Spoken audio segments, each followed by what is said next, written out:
Le président Obama a réagi comme il l'avait fait le 14 décembre 2012. C'était la terrible tuerie de Newtown, 26 morts, 20 enfants dans ce carnage. Il a promis à l'époque des mesures significatives.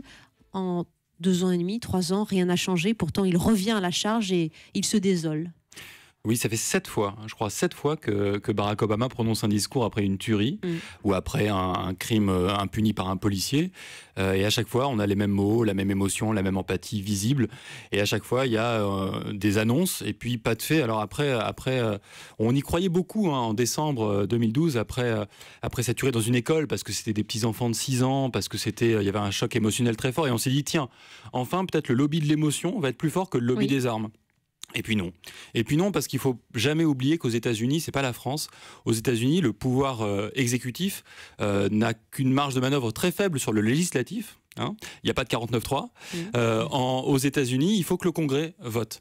Et on le sait, depuis 2010, la Chambre des représentants, elle est aux mains des Républicains. Depuis 2014, les 2 chambres sont aux mains des Républicains.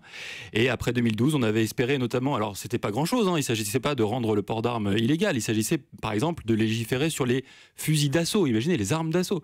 Et là, même là, le Congrès a refusé de voter. Donc il y a eu très peu d'avancées. Il y en avait eu, dans l'histoire américaine, c'est arrivé. Il ne faut pas imaginer que ça n'arrive jamais.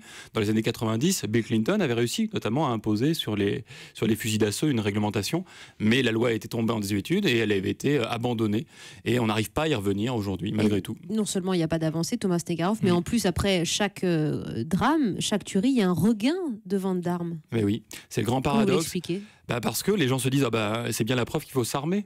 Vous voyez, quand vous avez des gens qui meurent sous les balles d'un autre, on se dit on ne peut vraiment pas faire confiance dans l'État. Parce que c'est ça, au fond.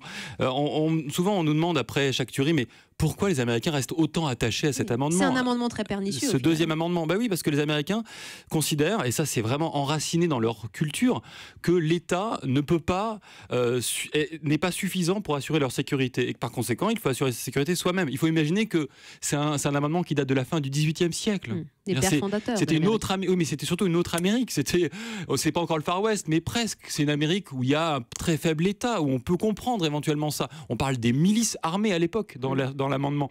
Aujourd'hui, c'est évidemment plus du tout la situation, mais il y a un attachement fort parce que les pères fondateurs, faut pas y toucher, une espèce de culture absolue des pères fondateurs. Vous savez, nous, on en est à la 5e, voire peut-être bientôt à la 6e constitution. Eux, c'est la même constitution de 1787. Les Américains veulent pas y toucher. Ils sont viscéralement attachés à cet amendement, à ce fait de pouvoir se faire se défendre, et détenir une arme à feu, se faire justice eux-mêmes parfois aussi. Il y a 300 millions d'armes aux États-Unis, 320 millions d'habitants. Vous comprenez le ratio.